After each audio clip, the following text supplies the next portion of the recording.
Amigos de Radio Victoria con esta televisión, a partir de este momento vamos a conversar de nuevo con Luis Núñez en su segmento Ping Pong Hemisférico desde Lima, Perú.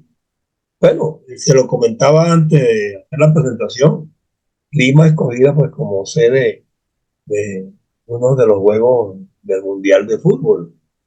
Así que es importante, ¿no? Y eso pueda que reactive y reanime a la economía y ponga a la gente en otra dirección en lugar de estar pensando en tantas cosas fatalistas, ¿no? Sí, estamos en nuestro ping pong 186, hoy día de la bandera de Venezuela, por Sí, cierto, señor. no podemos olvidar eso. Y Sí, efectivamente hace unos minutos Lima ha sido designada como sede de los próximos Juegos Panamericanos Panamericano. del 2027.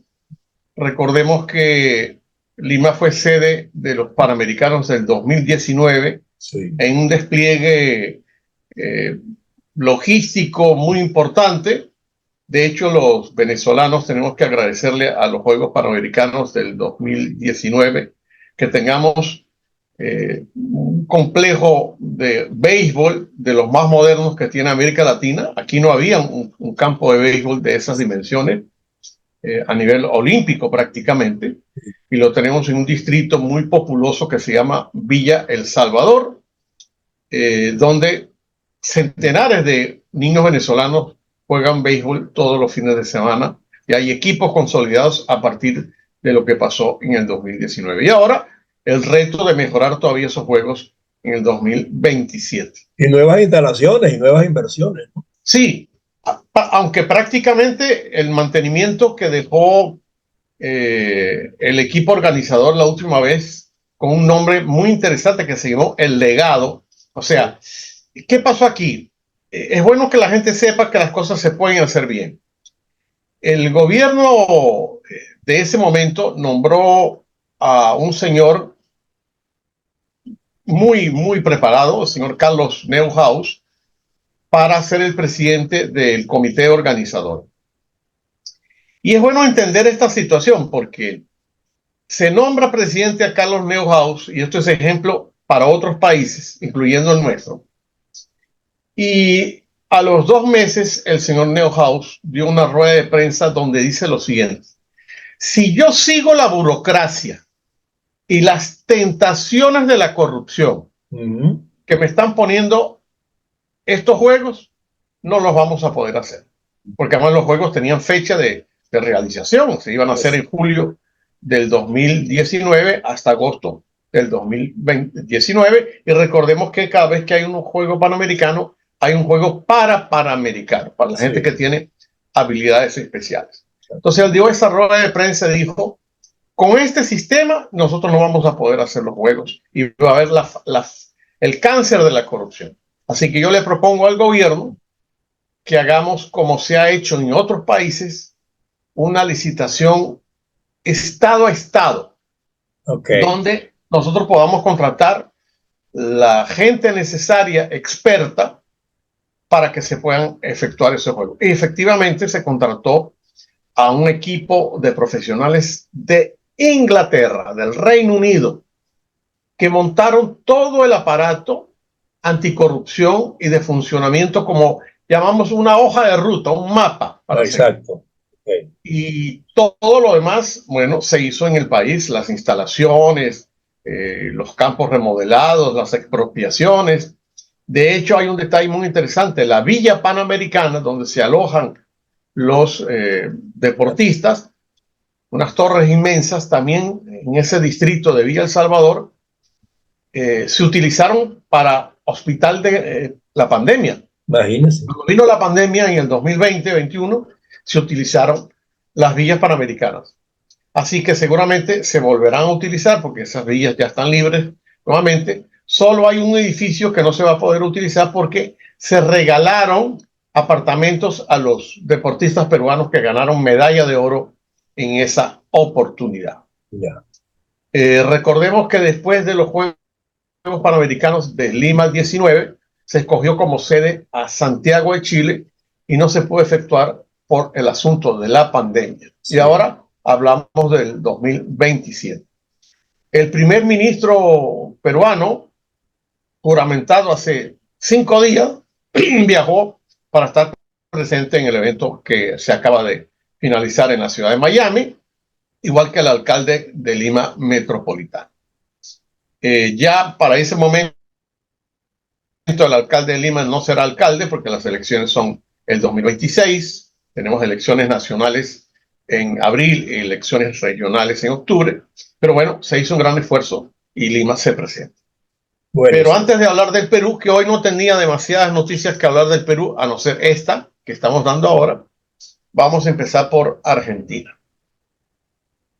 Estas cosas que solamente las dictaduras socialistas las motorizan,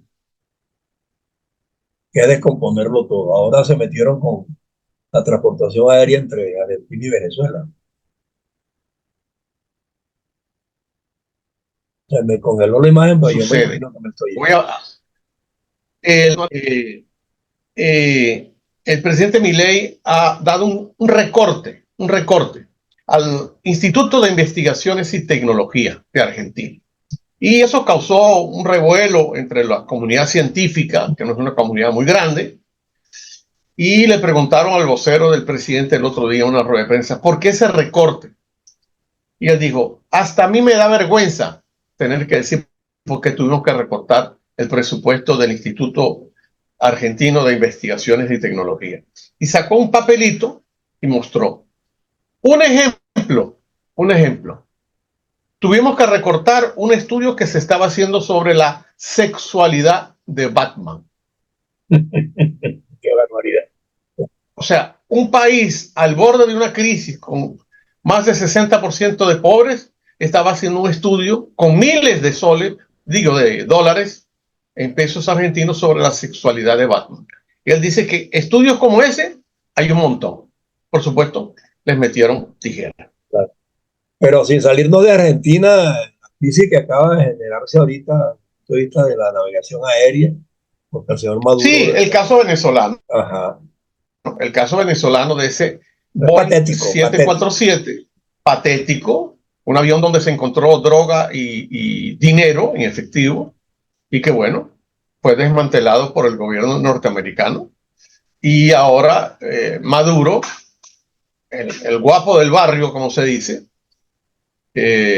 pone una sanción para que los vuelos de Argentina, los vuelos de la línea aérea argentina, aerolíneas argentinas no puedan sobrevolar el espacio aéreo venezolano. Bueno, eso va a aumentar el conflicto entre los dos países, pero es una decisión que está tomada y no se va Ya a... Argentina va a ir a las instancias internacionales para dirimir eso. Así es, así es. Por otra parte, un tema muy sensible, de los dos temas argentinos sensibles de esta semana, es que el presidente ha despedido al secretario de Trabajo, que no le informó que por un acuerdo de un cronograma, en estos 3 primeros meses se aumentaba el 30% de los salarios de los ministros, del presidente, de la vicepresidenta y del Congreso, senadores y diputados. El señor fue votado, el presidente ha firmado un decreto que echa para atrás la medida y le ha pedido a la presidenta de la Cámara del Senado, que es la vicepresidenta del país, y al presidente de la Cámara de Diputados que tampoco se den esos aumentos. Porque eso es, ¿cómo va un país en crisis? Aumentar los Es sueldos de inmoral, los es altos inmoral, es funcionarios. inmoral. Claro, y la señora Kirchner empezó a protestar y el presidente le dijo, Sí, ¿sabe qué? Mejor se queda callada porque usted recibe el salario de no sé cuántos jubilados. sí. Si usted se pone muy fastidiosa, le voy a cortar también su pensión, que es vergonzante para un país en crisis. Y el otro punto argentino muy fuerte, que ayer se dio visiblemente, es la presencia de lo que ellos llaman la narcoguerrilla en la provincia de Santa Fe, una ciudad que muy hermosa, la capital, Rosario. Bueno, ayer no se decretó un estado de emergencia, sino una medida de quédense en su casa a partir de las 8 de la mañana, de la noche hasta las 4 de la mañana. La gendarmería, el ejército está presente, igual que la policía. Haciendo Se va a hacer limpieza. una limpieza, sí, porque realmente se han encontrado más de 400 bandas de narcotraficantes. Y eso ha sido, y lo voy a decir con todas sus letras, una cuestión que ha pasado en el gobierno de Alberto Fernández. Ellos hicieron, como dice el diccionario de la Real Academia, la vista gorda, permitieron que carteles de México, de Colombia, se hayan instalado en las principales ciudades de Argentina. Hay un operativo que algunos lo llaman el operativo Bukele, pero el hecho es que la presidenta de la ministra de Seguridad se ha puesto los pantalones en ese sentido. Usted menciona a Bukele, yo no quiero que usted se vaya hoy sin preguntarle sobre la situación de Haití, que la veo muy explosiva, muy complicada. Sí, claro que vamos a hablar de Haití. Sí. Vamos a hablar de Haití. Y dentro de este plan de austeridad que ha empleado el propio legislativo argentino, se ha descubierto que algunos diputados tenían 44, 36 y 32 asesores. Caray, qué barbaridad. Y que había diputados del régimen anterior que tenían su propio avión pagado por el legislativo. Esto es una cosa que ahora uno entiende cómo funcionan los socialistas cuando tienen el poder. Sí, señor.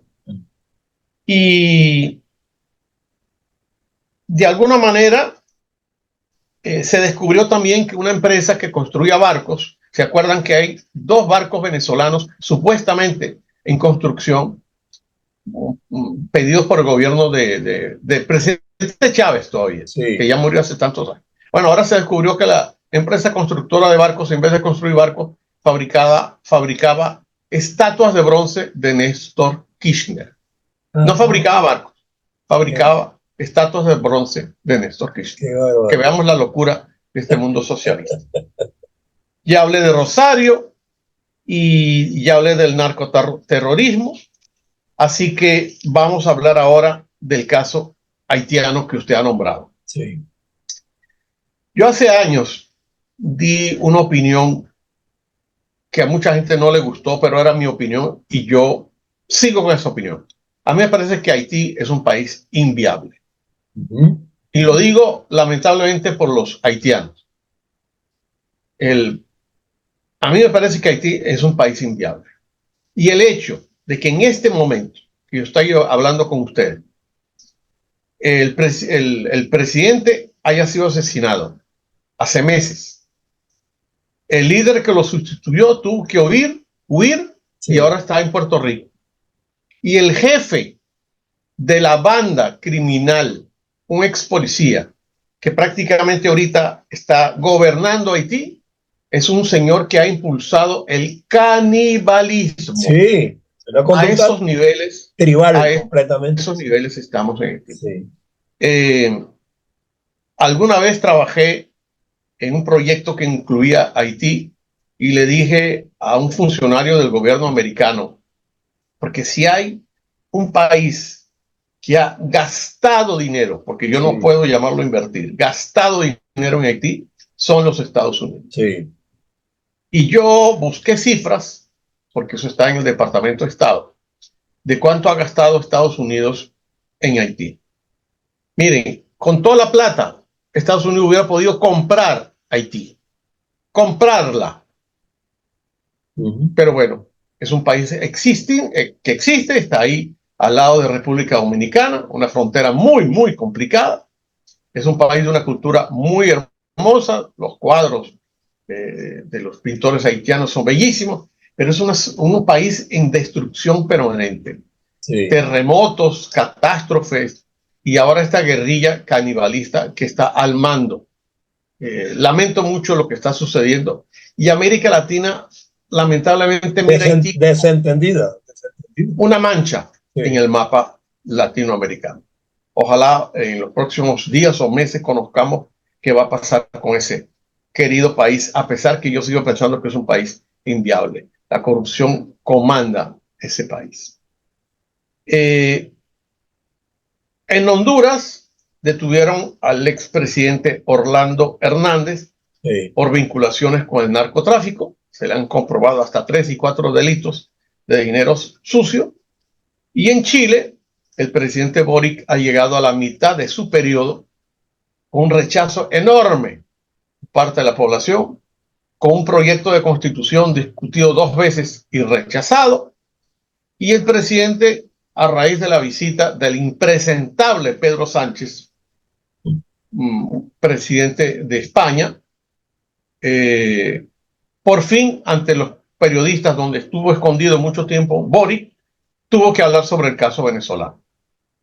Este caso del teniente Ojeda, vilmente asesinado, torturado y enterrado, como ustedes saben, en una maleta bajo varias toneladas de concreto, es un caso que va a seguir en el tapete. Sí. ¿Por qué? Porque su cadáver tuvo que ser enterrado bajo enormes medidas de seguridad. Su velatorio también fue bajo medidas, porque se querían robar el cadáver. Imagínense. Y se ha identificado a uno de los jefes del Tren de Aragua en Chile como el responsable de esa muerte. El gobierno venezolano quiere echarle tierrita a este tema. Y Boric quería pasar desapercibido, pero esto es un caso que tiene que investigarse, porque si no va a dar la sensación de que el gobierno chileno también se hizo la vista gorda sobre este secuestro y esta tortura de este hombre. Evidentemente un hombre que, se hablaba, ponía en peligro al gobierno de Nicolás Maduro y sus secuaces. Eso es lo que está pasando.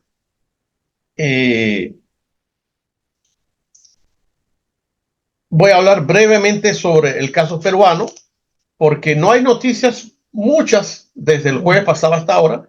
Eso sí, esta noticia de los panamericanos es una noticia importante, porque si es que vamos a hablar de este gobierno está viviendo en piloto automático. Sigue la lucha de poderes entre el Poder Judicial y el Poder Legislativo.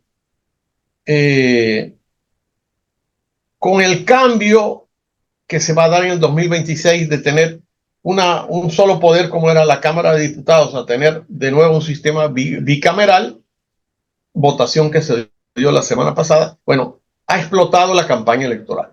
Ya están en campaña electoral los principales candidatos y la gente que quiere ser senador y diputado. O sea, se destapó la campaña electoral. Y el ministro nuevo de Minas ha dado unas declaraciones que han causado mucha polémica, porque la cartera de Minas, en un país minero, ha estado secuestrada por las fuerzas de izquierda que no quieren que el país progrese.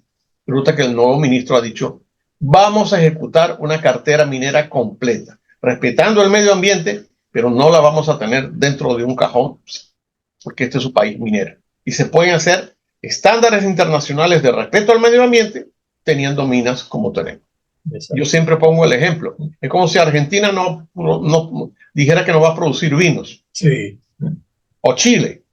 Bueno, Perú es un país minero y tiene que producir lo que es. Y yo he visitado las minas acá y se puede cumplir con los estándares internacionales que tienen que ver con respeto al medio ambiente, como se hace en Australia o Canadá o en los propios Estados Unidos.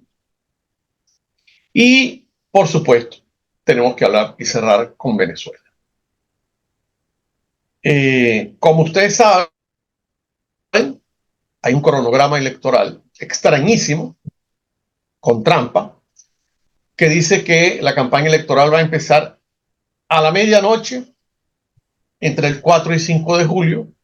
Ya sabemos que el 5 de julio es nuestra fiesta nacional y se va a extender hasta el 24 de julio, nada más y nada menos que el natalicio del Libertador, para tener unas elecciones en la fecha del natalicio de Chávez. Ahí comenzó la trampa. Sí. Pero se le ha dado a la oposición hasta unos 15 días, que ya están corriendo, para que nombre un candidato, y el mismo gobierno está tratando de que se sustituya a María Corina. Por todas las voces lo han dicho, y María Corina ha dicho: no hay sustituto para mi candidatura. Como se sabe, este domingo, María Corina ha dicho que el día 18, estamos a 4 o 5 días de eso, se va a presentar en el Consejo Nacional Electoral para simbólicamente inscribir su candidatura. Pero el gobierno ayer, el domingo, le sacó como un comunicado que dice: no te vistas que no vas, como diciendo, usted tiene derecho a votar en tal parroquia, en tal mesa, pero usted no puede ser candidata a nada porque está inhabilitada por 10 años. Pero esto es un proceso en pleno desarrollo, esto va a seguir. Sí, sí, por supuesto. Pero si la campaña empieza el 4 de julio para 5, ¿qué hace el presidente inaugurando planes, reuniéndose con todas las fuerzas vivas del país?